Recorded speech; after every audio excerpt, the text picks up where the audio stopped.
Welcome to the Blonde Report, where two blondes use their hair color to lure you in, then blow your socks off with their sports knowledge. Here are your hosts, Ashton Warren and Caroline Lindstrom.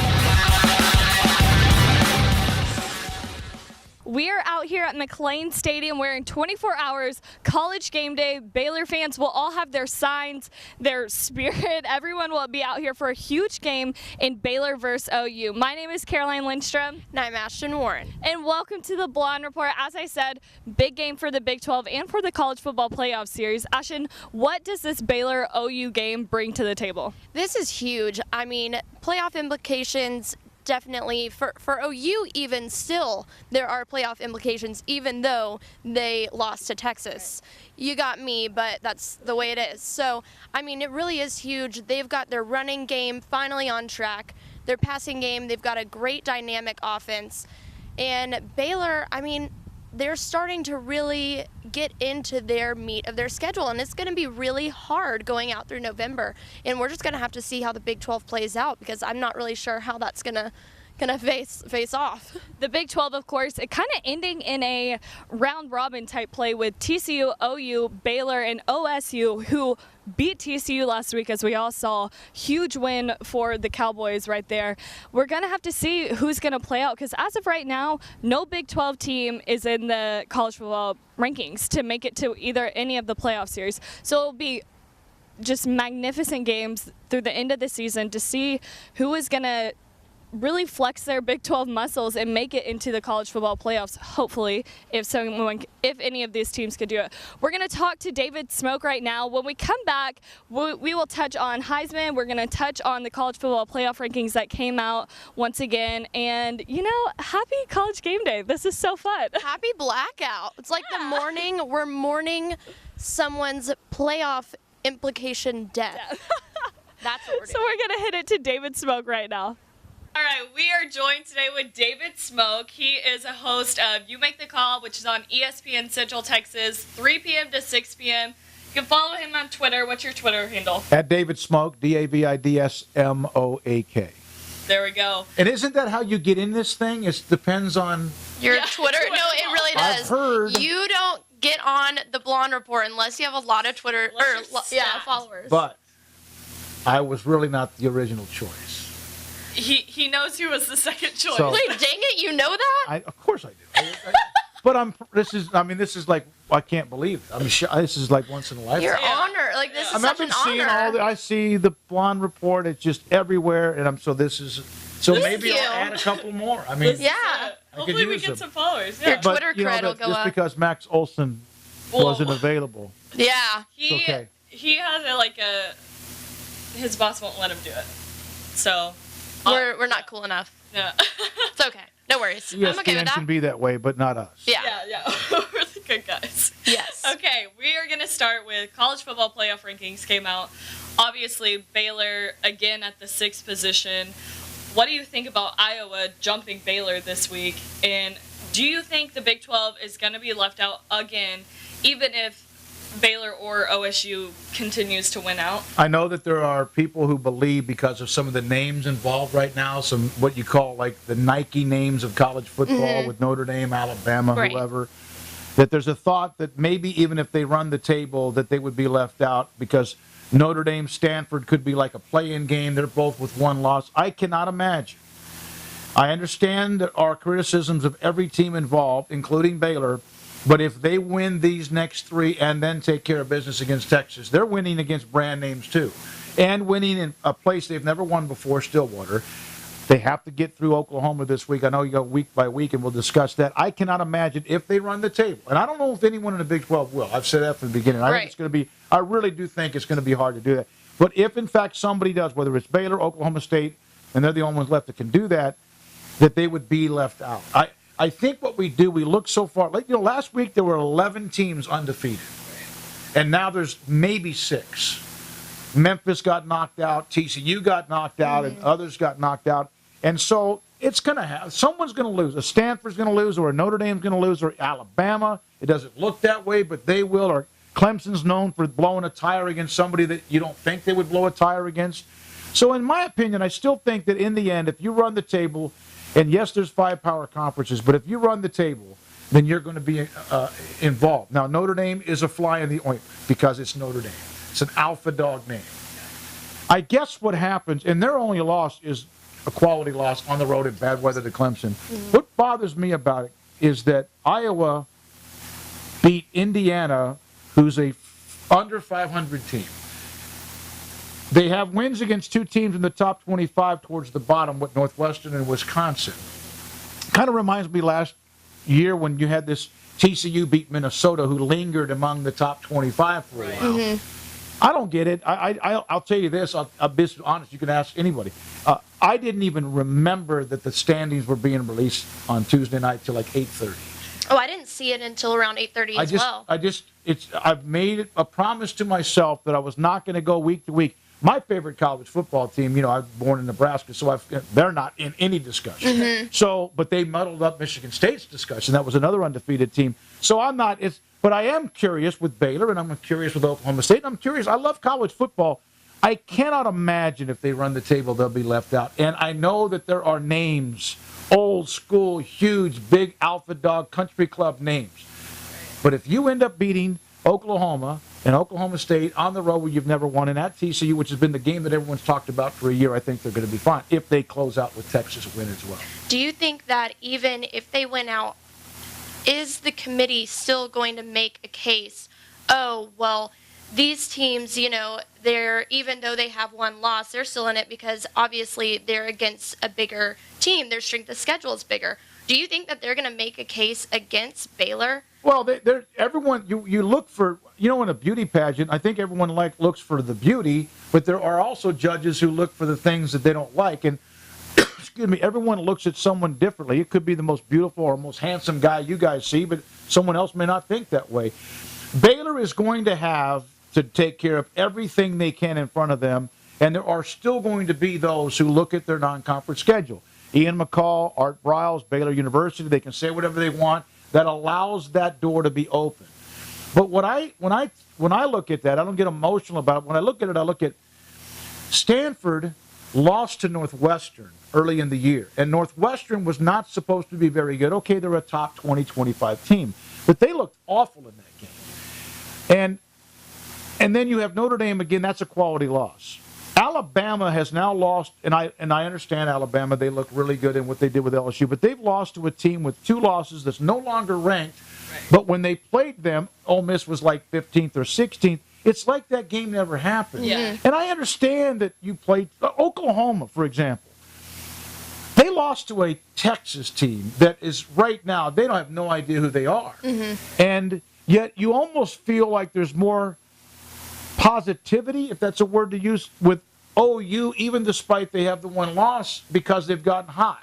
Yeah, which I don't understand that at all. That's a horrific loss. Right. I thought that it would launch Texas into something, which maybe it has, maybe in the end, I don't think right now, but it's a catastrophic loss to me. Baylor, so Iowa beats an under 500 Indiana. Baylor goes into Kansas State and beats an under 500 Kansas State. They stay the same. Iowa jumps from 10-5 or whatever, and that's why I refuse to watch it live. Now, I'll watch the last one. I have to because we just need to. I'm confused by it because all last year, every week there was something new, a metric or whatever you want to call it. Wins against teams above 500. The next week it was wins against teams in the top 25. The next week it was conference schedule, or did you control the game, or was it the body of work. I mean, the body of work. And I think you can make the committee is also, it's an entertainment show. They're trying to get numbers, and they're getting huge numbers. And I do think that everyone, I said don't worry about it, but now you start to see scenarios. Yeah, the one-loss teams, when you are Alabama, Notre Dame, Oklahoma. Now, again, that would knock if Oklahoma ends up with one loss, that means they just ran the table by beating Baylor, Oklahoma, or TCU and Oklahoma State. But still, it's a catastrophe. Texas is maybe a bowl team. We don't know that. Right. Here's one of the scenarios. I'm going to ask you this, and I know you're the one. If Baylor beats Oklahoma, and they're one of these now hot teams, is the committee going to go, yeah, but now Oklahoma's a two-loss team, and not the Oklahoma that was the red-hot team? I absolutely think that they will. Well, I hope not. I think they will go. I want to believe, and I asked Reese Davis this in an interview this week from ESPN College Game Day, and of course we know they're in town. He said that he wants to believe that down deep inside that the committee is above the brand names. Right. Last year, TCU was third, and I know Baylor fans had their own argument. But I think if you really look at it, TCU had someone flirt with them and then dump them at the altar because they won big, and yet they were vaulted over by a brand name in Ohio State. Yeah, definitely. I agree. It's it's so bitter. I mean, it's gotten bitter. TCU and Baylor fans wanted to be bitter with each other or hate each other. They should have hated the College Football Playoff Committee or the Big 12 management or ownership or whoever, not themselves. Right. They just played a football game. Right. I just don't know if the committee is above the ratings. And to me, and I don't know if I'm a pessimist, but this whole entire time, I just think they're going to put whoever is going to make the money into the college football you playoff. do look at, okay, if you've got to fill a stadium in back-to-back weeks on the road, wherever it might be, and I'd really, in front of me, I know that maybe it's the Sugar Bowl or the Orange Bowl. I know it changes every year. And I'm not, I used to care about stuff like that. I just know there's going to be 2 semifinal games. And they look at schools, will they go to back-to-back games in 10 days or whatever it is and sell out 100,000 or a 50,000 or an 80, 90,000 seat stadium? I don't know. I have to believe that I know that there's the conspiracy theorist, and I understand if you're Baylor and TCU, you have to almost peek out under a rock. I asked Reese Davis that. I said, can Big 12 teams can they peek out from underneath the rock from having meteors slammed in their head last year and also what appears to be. If you're Baylor, though, and you can't really get emotional about it, but if you're Baylor football and you have somebody tell you over and over and over again, they already have a chip on their shoulder, take care of your business, because you know what? If they don't take care of business against either of these 3 teams, they can look good against Oklahoma, play great at Oklahoma State and lose by 3 and then beat TCU or any of those. They can't afford that. Right. There's not a big margin of error for the Big 12. They have not. And people can look at their non-conference schedule and say that. I think sometimes we need to look at others' non-conference schedule, and we do. I think people take some of them for granted. I really do. I think just because of names. I would love to see it spiced up. I've made that clear. No one cares what I think. Let me ask you this. Iowa is above Baylor right now. What do you think? How does Iowa get back down? Now that they're above Baylor, I don't see how they would move them down unless they lose or something like that. Well, if they run the table, that means that I don't think they have anything in front of them until it'll be the Big Ten championship game. But then that championship, because I forgot who they play next, quite frankly, don't care. But then they close out on a rivalry game against Nebraska the day after Thanksgiving, the same day that TCU and Baylor play.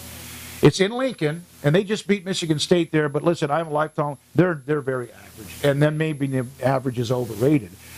But then they would have to play most likely Michigan, Ohio State, or Michigan State, right? Mm-hmm. Well, that's a quality win. Right. Mm-hmm. Yeah, that's dicey, and they're a Big Ten. Big Ten is massive amount of homes. I mean, the coverage map of the Big Ten is huge. I mean, they got all these teams, but it's in all the major markets. They got a huge network, huge. But is Iowa a brand name? When did they become a brand name? Yeah. I mean, it's kind of like, I can understand now people say Oregon now, although this year they're down a little bit. Oregon's a brand name because they had kind of this nice run. They flirted with it, then they came back and had another nice run, and now they're down. But I don't consider, and I feel like I'm a college football, not an historian, but been following it a long time. Iowa's had some pretty good teams. They have. But I don't consider Iowa a brand name in college football. The fact that they jumped Baylor after beating a 4-5 Indiana team is crazy. But that's not why they jumped Baylor. That's the crazy thing. They don't. I think they tried to. Again, I didn't watch it. They jumped Baylor because they won a game, and that allowed the committee then to say that Wisconsin and Northwestern are 2 wins inside the top 25. Beating Indiana, if beating Indiana launches you from 10-5 in this thing because you want to, they can look at everybody's resume and find out. What's the next thing? You beat 3 teams that have red? Mm-hmm. I hate to make fun of it because it's a serious deal. Right. But the new metric, I thought I heard this week, and people can correct me if I'm wrong, which happens a lot, that it was about how balanced of a football team. I don't know what the slogan that Jeff Long used, but Do you play well on both sides of the ball? Well, when they mention that, they're pointing the finger at the Big 12. Mm-hmm. And that's not a conspiracy theory. Right. They're pointing the finger. Iowa plays kind of they play really good defense against a lot of teams in that conference that don't play really good offense. Mm-hmm. Right. I have a Big Ten fan that emailed me the other day. He goes, you guys watching the Big 12, watching the Big 12 play makes me throw up on my mouth. Well, there's some Big 12 fans that watch the Big 10 play and watch that offense that probably do the same thing. I have said this, and I brought up this phrase, and I'm not going to take credit for it, but I thought there's almost a prejudice against offense, or an offensive prejudice. Now, I understand Ohio State can score a bunch, and so can other teams in the Big Ten or Alabama. But there seems to be that if you win, Baylor's win against Kansas State was 31-24. That's an old school, back in the day score. Right. It wasn't 58-49. 31-24, you can have it in any era of football. Mm-hmm. And so they go into a game where they actually play a physical. I know Kansas State has no conference wins, but they had TCU in deep trouble. And then, of course, Oklahoma destroyed them, and that really hurts anyone who beats Kansas State down the stretch. But it was a physical, Art Briles admitted, knockdown, drag-out game that they tried to avoid because they wanted a strict, quick strike, which they do well. But they win a game 31-24 with a little bit of defense. I know they gave up some touchdowns in the fourth and had to hang on, but that's a defensive-type pounded game. Right. And they get criticized, or they don't get credit for that. Right. So I don't know. I don't know if you just throw your hands in the air. Bottom line, just keep winning. Yeah. Last question. Corey Coleman, obviously having a season to remember. The last wide receiver to win the Heisman was Desmond Howard in 1991. What do you think that speaks to if Corey was to get to New York and to win the Heisman Trophy? That obviously puts him up there with the league. Yeah, and especially with some of the things, and again, like everyone wanted to actually present Leonard Fournette with the Heisman Trophy in the last 6 or 8 weeks, and he's a great runner. I mean, big, physical, fantastic, and then Alabama shut him down. And now maybe it's Derrick Henry or it's the guy we hear other people as well. I said this about a month ago when I saw them put Corey Coleman back for a punt. They returned because Lynx Hawthorne catches him. He's not going to get much out of it, but he first thing you can do is catch it. Right. But when they put Corey Coleman back there, I may have been more than that. It may have been early on, and he ran one back. Yeah. And then, of course, there was a penalty. And then I think he had another long run against maybe it was Texas Tech and maybe West Virginia. That one got called back as well. I think for Corey Coleman to seal the deal, one, Baylor has to win. Mm-hmm. Number two, he has to perform even as well as as great as he's been. He has been dynamic. He's going to have to perform at a high level against these three teams, the ones coming up. But I think he's going to need to take a punt back for a touchdown. Mm-hmm. Because if you mentioned Desmond Howard, I'm going to name some guys that kind of Desmond Howard was a wide receiver, but also was known for a return. He ran back kicks, and I don't know about punts, but he ran kicks back for touchdown. I remember he scored and put the Heisman pose. Rocket Ismail was a wide receiver, but he was also as well known for kick returns and maybe punt returns. Tim Brown of Notre Dame. By the way, Notre Dame, we're mentioning Michigan. Right. Tim Brown was a great wide receiver, but he also ran back kicks. And then you had Charles Woodson in 97, Michigan, who was a defensive back, but he ran back punts. So I think that's what Corey, to separate himself. I think right now if they took some four guys to New York, he would be in. They would have to think about that. Right. But remember, Trayvon Boykin last year had an incredible year. He was not invited. And now that he's thrown the 4 picks, I don't know. I mean, he's had still a great year. I think Corey Coleman is going to have to either be as dynamic as he's been against everyone else these next 3 weeks, or I think on top of that, take in a big moment. Johnny Rodgers, 1972, Nebraska won the Heisman Trophy, wide receiver. Ran a little bit like they did with Corey right now. Ran back punts for touchdowns. In a big, big moment against Oklahoma that won that set him up for a national title. I think Corey's going to still have to do that at some point in the next month. That's how he separates himself. Cool. It's just everyone thinks quarterbacks or running back, and it's a shame because it's supposed to be the best player in college football. Then there was a stretch, it was the best player on the best team in college football. And it's tough for guys who don't play running back or quarterback. Right. Well, we've got a series of ridiculous questions for you. Oh, Lord. We're going to get this started. Am I supposed to see him? No. I didn't see him. I didn't see him. I don't have my readers on. I work with Smokey every day. It's a blessing. God bless you. It's a blessing. And a curse. So, first question. Were these really for Max Olson, so they fit him? Or No, these are tailored I'm never going to let you forget tailored that. to Okay. you. All right. You'll know. All right. Blondes or brunettes? Blondes. Woo! Yes. That was You real want to go loud. with yours? Okay. Let's see. Oh, wait, no, you can't look at these. Okay, who would you rather golf with? Jameis Winston or Johnny Manziel? I played with Johnny Manziel's father, Oh, okay. Paul, who's a great golfer, by the way. I would love to pick Johnny Manziel's brain. I when he was younger, I remember getting a call one time from a friend. This is a long time ago when he was playing Pop Warner football in Tyler, Texas. And I had a guy tell me, hey, you got to go watch this kid. Well, I get those all the time. Kind of like Art Browse when he rolled, kind of said that, hey, you heard about this kid named Jarrett Stidham in Stephenville, and you go, okay. Right. I would love to have a round of golf. And I think I'd have fun, and I think that Johnny, that'd be a great conversation. I think so, too. All right, what is scarier for you? You know the answer to this. Facing a snake or getting tackled by Sean Oakman? Facing a snake. Sean Oakman's got a bunch of hype videos out there, and I know he's 6'9" and whatever you want to call him, and he's a big, massive human missile. But I am, as you know, and your video of when you screamed like a girl, which you're allowed to because you're a girl, I would have, that thing was like not very long, Caroline. And It was a garden snake, people. It was a venomous copper moccasin. And here's the thing. I'm scared of snakes, but now as I've gotten older, I've gotten intrigued by them. Around the golf course, I almost kind of like know where I'm telling you. I was playing golf at Twin Rivers. This is maybe a summer ago because I haven't been able to play much with that shoulder surgery. And I turned around, hit a shot from the fairway, turned around, and there's this long. It would have been long snake. I don't remember the next shot. I don't remember anything. Oh, my God. No, there's no question. I'd let Sean Oakman hit me rather than have to face a snake. At least Sean Oakman doesn't have, venom. Yeah, So. and that's if But he can Sean get around Oakman does have a snake, so. Yeah, and he's got this big python or whatever. My God, so he would hit me and have the snake. Yeah. That's just no good. But if I had all the way Spencer around. Drango at left tackle, maybe he wouldn't get me. True. Fair. Now, what is your diva name? Beyonce. Now, explain this. Well, this is a combination of Paul Catalina and my trainer, Christy Lund. And Your trainer, like workout trainer? yeah, my workout works out. trainer. Yeah. Whoop, whoop. Yeah, well, she's done a great job because I have a long way to go, but I used to be just a big old tub of goo, and she's done a great job with me. But I have a tendency to go Beyonce. I do. Okay, fair enough. But I do like her music.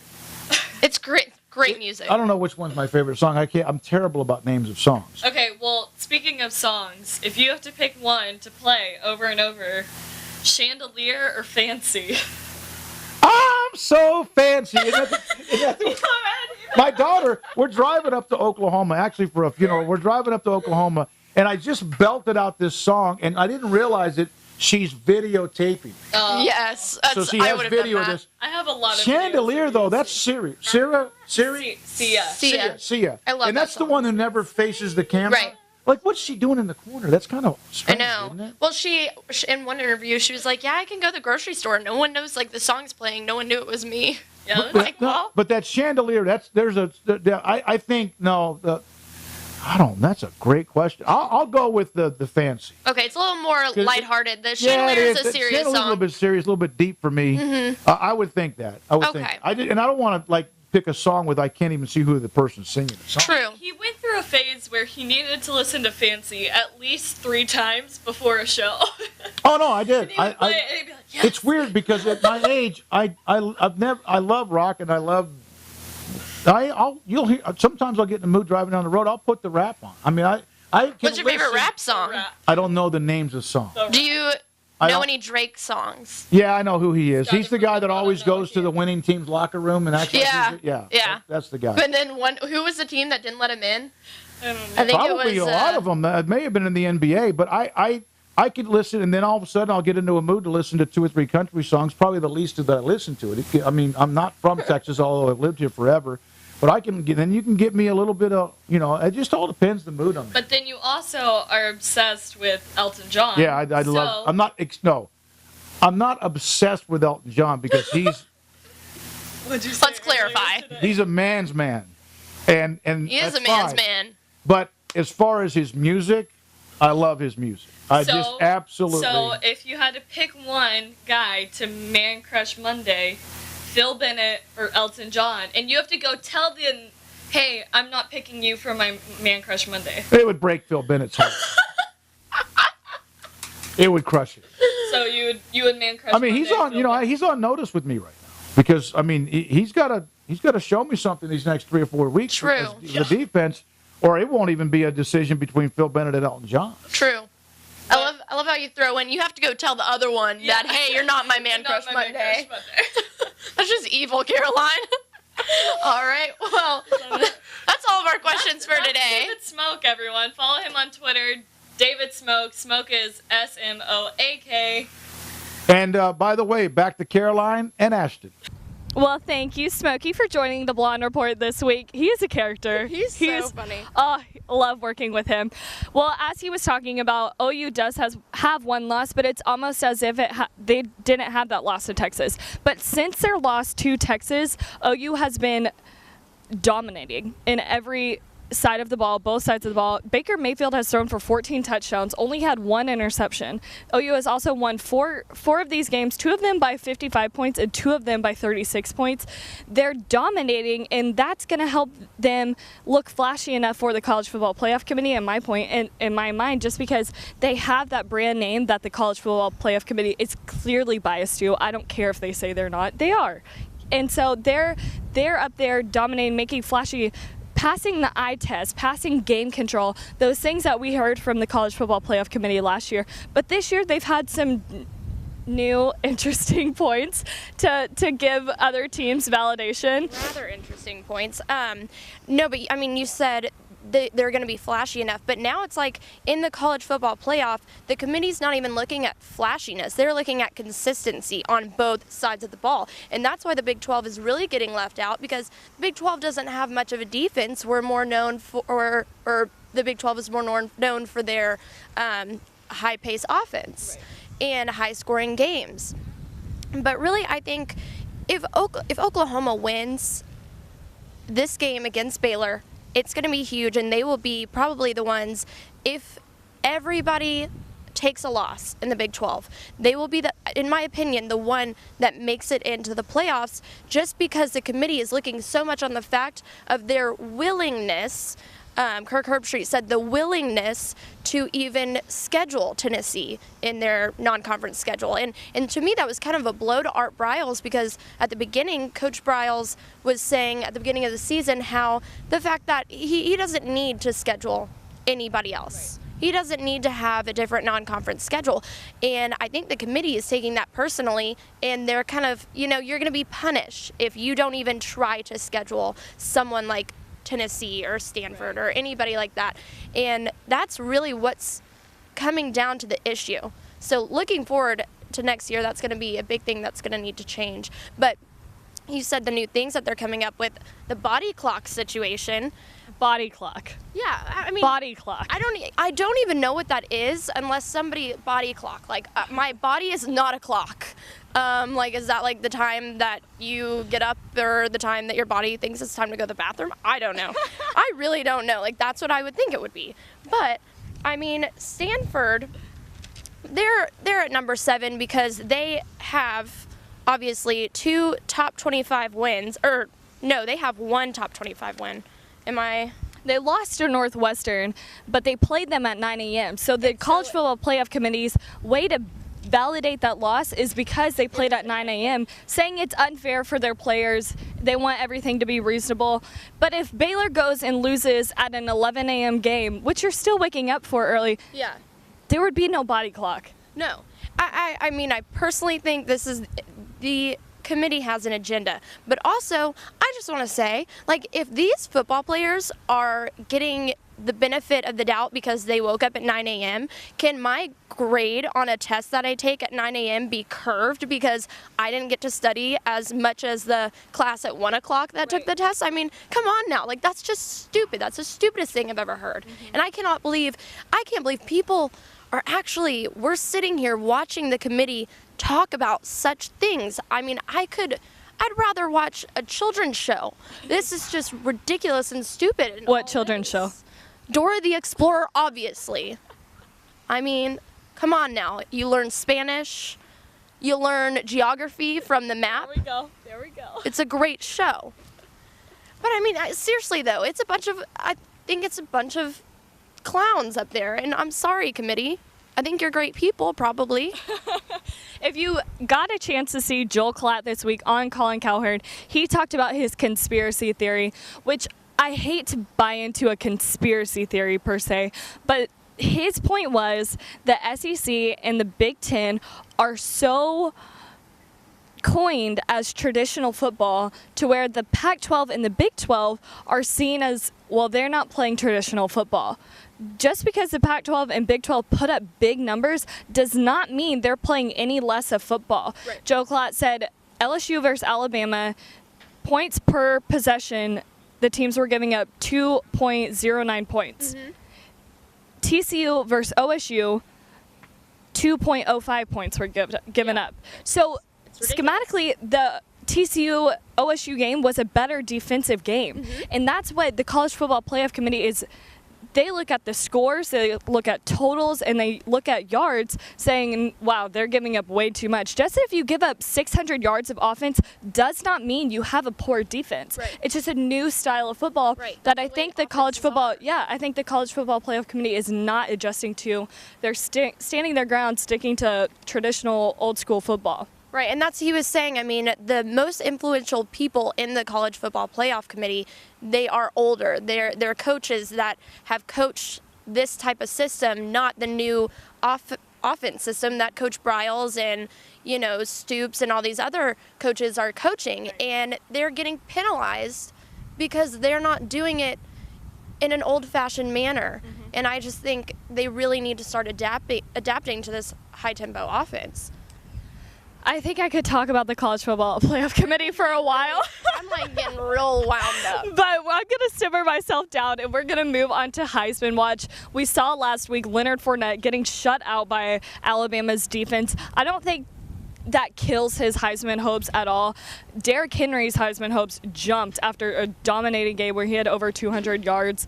But we did see Trayvon Boykin throw 4 interceptions. The door has opened for Corey Coleman to slide in and I think put up big numbers and have better games. But like Smokey was saying, it's almost like he needs to do a little something extra because there hasn't been a wide receiver that won the Heisman since Desmond Howard, who will be right there in 24 hours, in 1991 when he won as a wide receiver. But like Smokey said, he returned kicks and he did that thing. So I'm excited to see if that's something Baylor recognizes and adjusts to, because if that's a point where he can step up his game in, I think he can do that. So we'll just have to watch and see what happens. Honestly, I think he's absolutely capable of doing that.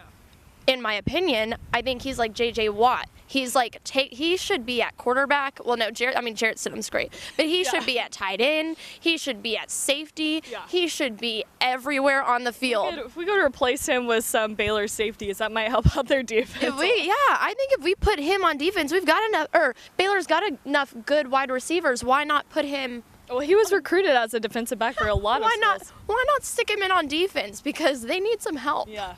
So Heisman Watch, like we said, we've got Corey Coleman had the highest first place votes. He's still in third place under Derrick Henry and then Leonard Fournette. But he's in third place. He's at a good spot. He hasn't had a bad game this season. So I'm excited to see this. These next 4 games, like we said, are the meat of their schedule where they need to flex their muscles and show who they are as a team. So if Corey Coleman comes out still putting up 2 touchdowns per game, he'll beat the NCAA record of 27 touchdowns for one season, and I think that might catapult him, but we're looking to see more from him. Also, Christian McCaffrey from Stanford, he has been putting up great numbers, not really had a bad game all season either, so and we'll see what Trayvon Boykin does. I don't think you can ever count Trayvon Boykin out.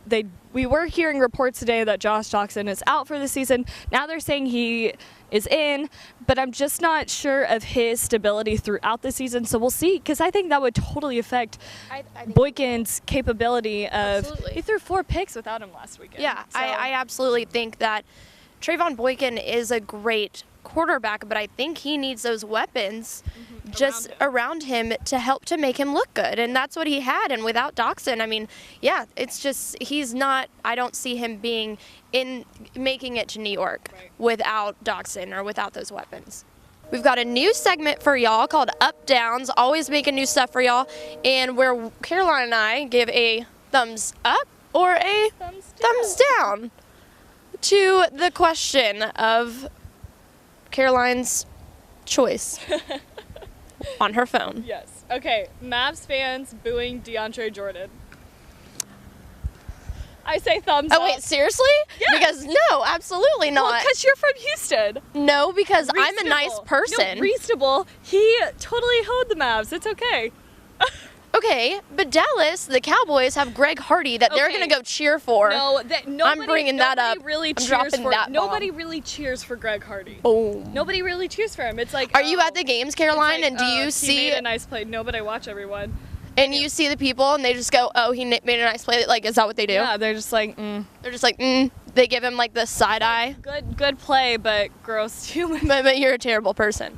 All right, next Okay. one. I'm thumbs downing on that Iowa one. moving to number 5 in the college football playoff rankings. Okay, you know what? We're just not on the same page today. That's okay.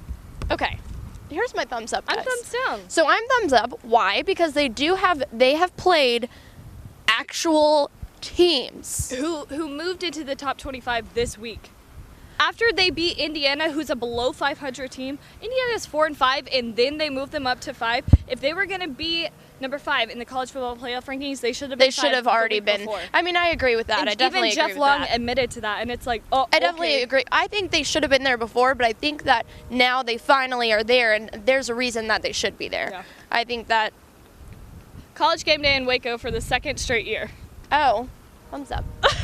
So fun, means a lot to this university. Really cool thing to see. We live in Waco, so it's so we're gonna be electric. biased. It really I mean, is. it's insane, and I love it. I get goosebumps walking Yeah. up to the stadium. It's also kind of chilly, so maybe that's why. That's why, too. Derrick Henry's hair having the Weeknd similarities. Have you seen the rapper The Weeknd? Yeah, no, I haven't. I'm gonna go thumbs down. Okay, I don't like it, so no. You know what? The reason I give him a thumbs up is because he probably doesn't watch it much, and so he can focus more time on football, which is why he's probably in Heisman discussion now. So are you telling me that he doesn't have time to wash his hair? I wish I didn't have to shower as much as I had to. She actually, guys, she doesn't shower at all. Thank you. My hair is clean.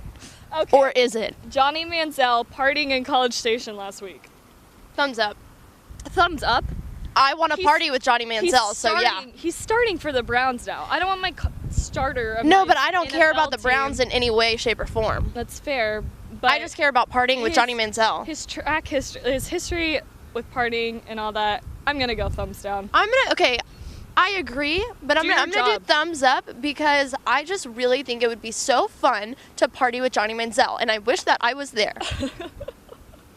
All right, a ginger leading the Bengals to an 8-0 season. Wait, is this really a question? Yep. Thumbs up. Good for you, Andy Dalton. Even though you graduated Thumbs from up. TCU, Thumbs I'm up. still gonna give you a thumbs up. Gingers have souls. My sister's a ginger. She's a nice lady in the earth. All right, College Football Playoff Committee citing body clock as an excuse for Stanford losing.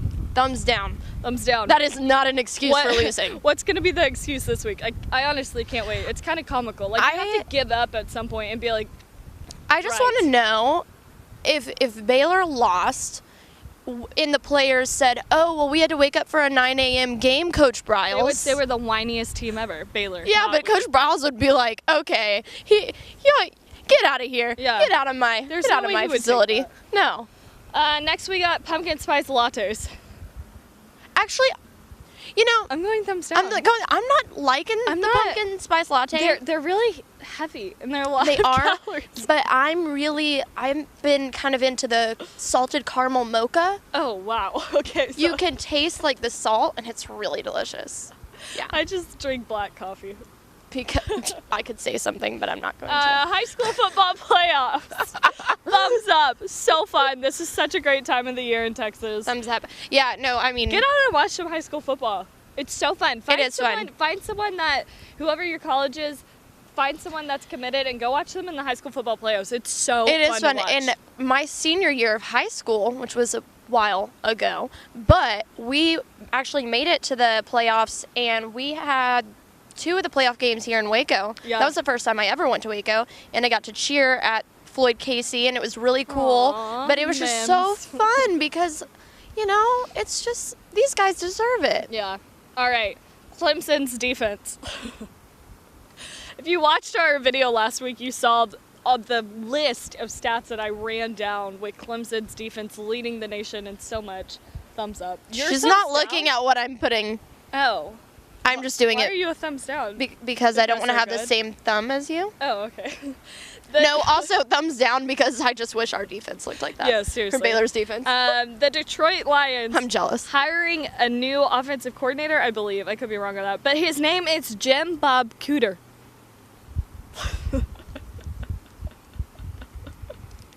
You just have to go. Good for you, man. Like, who are your parents? Good for that you. named you Jim Bob Cooter. Hey, That's unreal. does he have a wife? I don't know. I hope her name is like Karen Cooter or something. I like alliteration, so that's how I went with that. Oh my god. Well, thank you for watching the Blonde Report. Go out With the enjoy, most ridiculous questions, but they were fun. Go out and enjoy college football. high Also, school football. Look at the track team running. Good for oh hey, Good I would for y'all. join, but sorry, not going to. No, tomorrow or Saturday, Oh. Caroline, what will we be doing? We will be hosting College Game Day for ESPN Radio, so come find us in the tailgate area if you're at the Baylor OU game. We will be out there from 10 a.m. to 6 p.m. before the game, pumping up the crowd and giving away T-shirts, mugs, pins. Everyone I don't know. loves free stuff. So Rocks. come find us. You'll have to win some Baylor trivia, but I won't make it too hard for you. Yeah, we'll see you at McLean Stadium Saturday. Be loud, be proud, and get ready to have a great blackout game.